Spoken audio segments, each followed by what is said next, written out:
Okay, good morning. So this morning we're going to have a check of our homework questions from yesterday. So you should have done question 9, 10, 11 and 12, hopefully, if I've got that right. So let's start off really quickly with number 9. So we've got addition, but we've got 3 numbers to add instead. So I have laid mine out in column addition method to help you out. So we've got 9 add 5 gives us 14. Then we've got 9 add 6 add 4 add our carry that we've had. So don't forget your carry. Gives us 20. And then we've got 5 add 1. So 5 add 1 is 6. Add our 2 gives us 8. So you should have got 804 for the first answer. So give it a tick if you did. Number 10 requires BODMAS. I'll just type that up quickly. So remember, BODMAS tells us the order in which we do things. So brackets, order, so things like squared numbers, division, multiplication, addition and subtraction. Now in number 10 we are given the brackets already. So I know that first of all, I need to do 3 times 6, which gives me 18.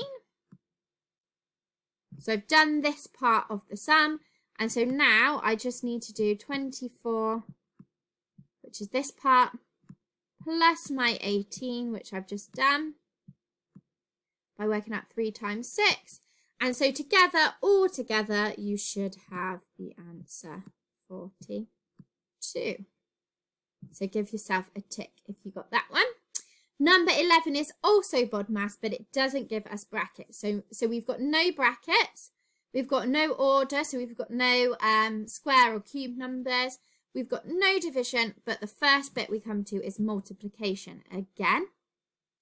So that tells me the first thing I need to do is do 4 times 6, which gives us 24. And then just like on number 10, then I start with my 60. I take away 24, which will give us our total answer of 36. Now remember, BODMAS is the order. So because if I was reading this and not doing BODMAS, I would probably do 60 take away 4. And then times that answer by 6, which would give us a completely different answer. So make sure you're following the order of BODMAS. And then number 12, so we've got 2/3, which I know is the same as 2 times 2, which gives us 4. And then remember, for cubed, we then have to times 4 by the number again. So we times our answer by a number, which gives us 8. And then really easily, then I've got 8 take away 4, which gives us the answer 4 again.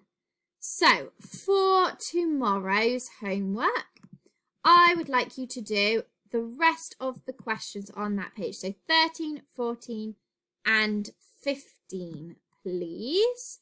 So 14, 15, 13, 14 and 15. So you've only got 3 for tomorrow, but then we'll finish off the page of calculation. So join me back here tomorrow to go through those answers and see what is happening next.